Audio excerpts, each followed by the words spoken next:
About 1977, I decided to have a look at the Quran. I never met a Muslim. I lived 100 kilometers from the nearest Muslim. See, what interested me was what non-Muslims said about Muhammad. There are books and books written about Muhammad that tell you, one thing we know for sure about this man, he had an outside source of information. One book I've got says the Quran was written by a committee, because they've established so well that there's information in there that an Arabian shouldn't have known. He must have had someone from the outside bringing him this information. So they say, one thing we know for sure, he had an outside source of information. Now, he said this book was a revelation. So they say, you see, he was a liar.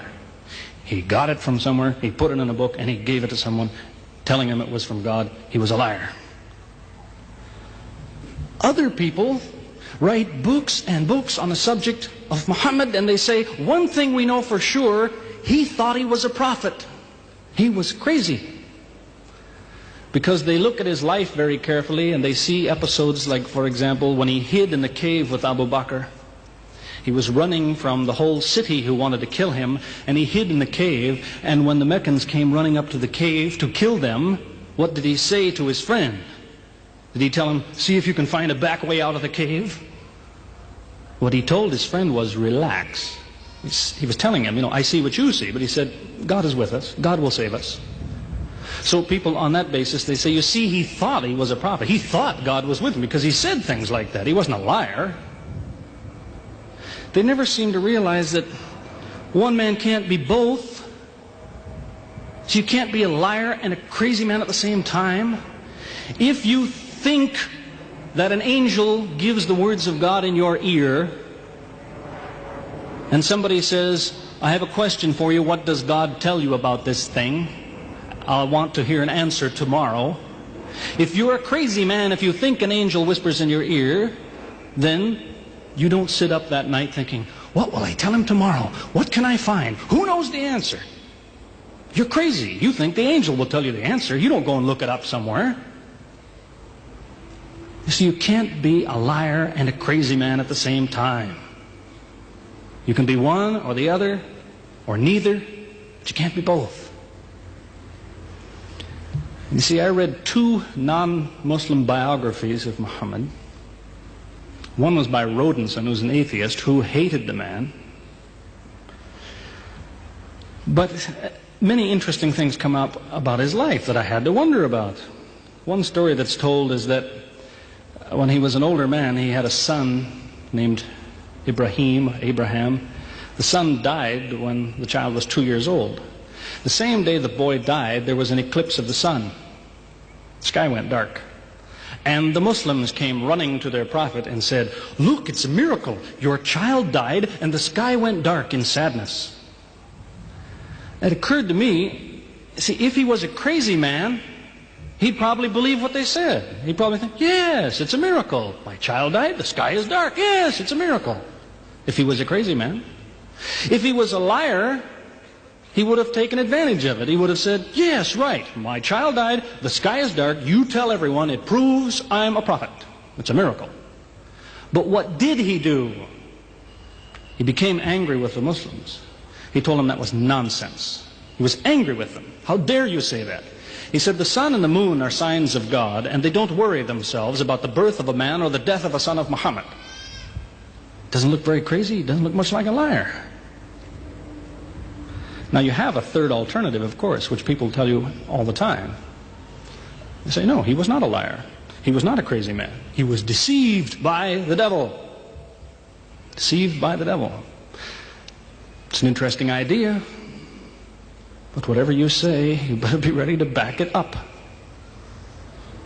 There's a lot of difficulties with that idea.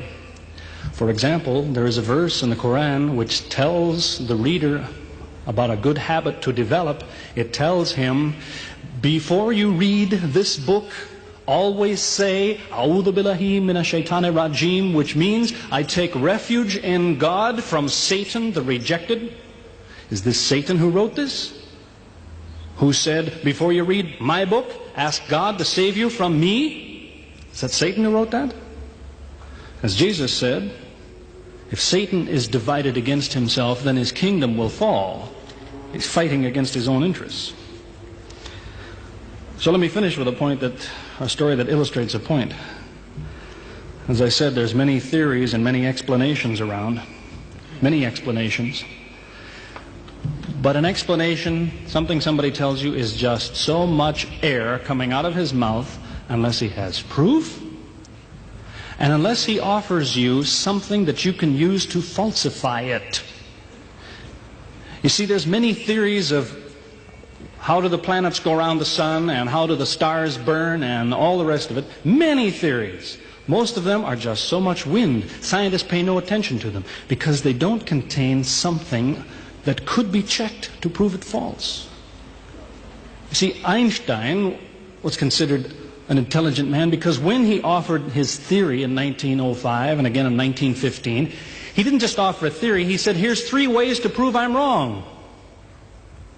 Now it's worth listening to. He's told me, here's 3 different things you can do. If you can do this, I'm wrong. Here you are.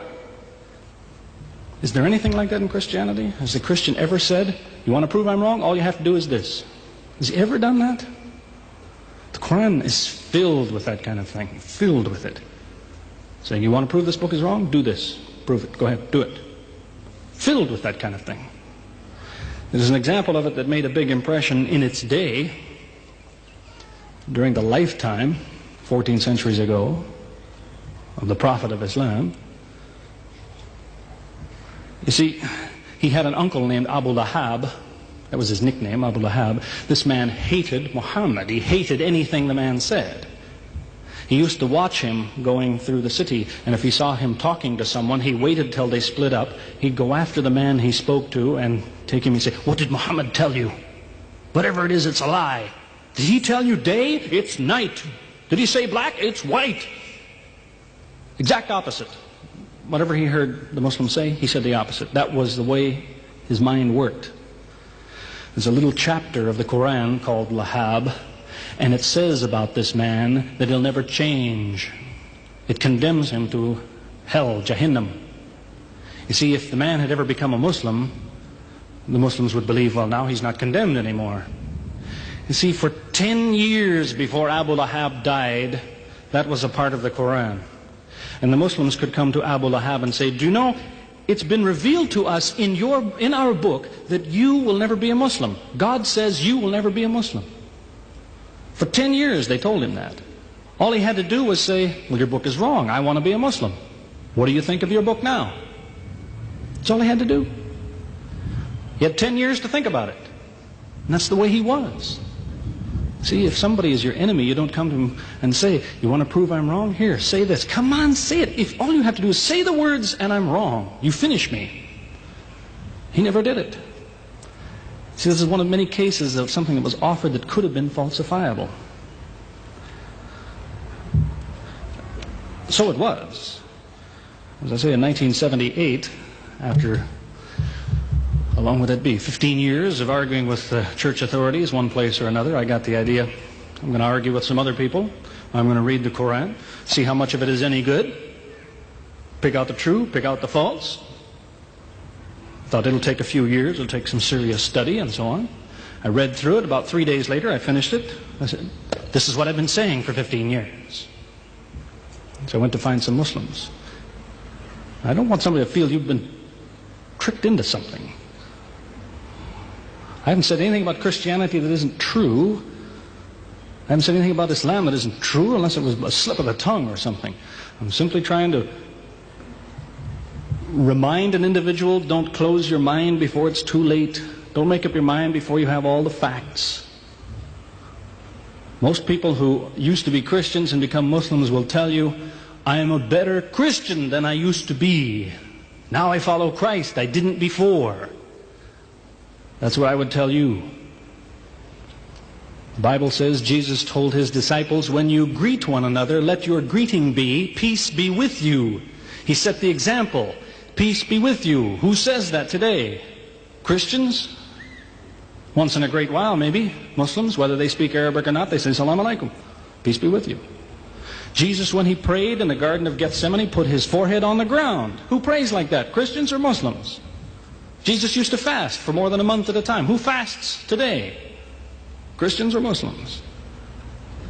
Who really is trying to imitate Jesus. Somebody said to me before coming in here, they said, the Muslims make Jesus out, they insult him and so on and so on. How, possibly, do they insult him? They lift him up. Up. They can't tolerate anything bad said about him. They would just as quickly tell you that, they say Muhammad Rasulullah means Muhammad is the messenger of God. They will just as quickly say Isa, Jesus, Isa, Rasulullah, no problem. Just as quickly tell you that, because it's true. They occupy the same place. If God himself wants to make distinctions among his prophets, that's his business, not ours. Treat them all with the same amount of respect. May God guide us always closer to the truth.